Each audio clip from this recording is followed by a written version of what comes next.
Ben ritrovati al meteo. La perturbazione si allontana lentamente dalle nostre regioni. Nella giornata di mercoledì, tuttavia, il tempo risulterà ancora perturbato. Ma vediamo la situazione nel dettaglio.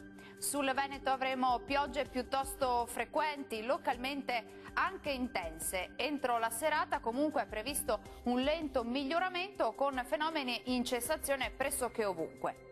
Temperature minime tra 10 e 13 gradi, massime comprese invece tra 14 e 17 gradi.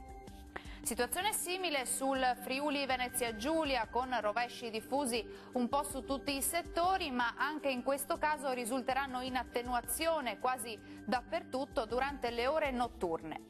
Vediamo anche le temperature, le minime saranno comprese tra 11 e 14 gradi, massime oscillanti invece tra 16 e 17 gradi.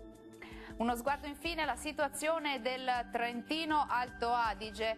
Anche qui avremo precipitazioni diffuse ovunque, ma entro la nottata la tendenza sarà per un generale miglioramento. Temperature minime tra 10 e 11 gradi, massime tra 16 e 17 gradi. Dal meteo di Antena 3 per ora è tutto, vi do appuntamento al prossimo aggiornamento. Arrivederci.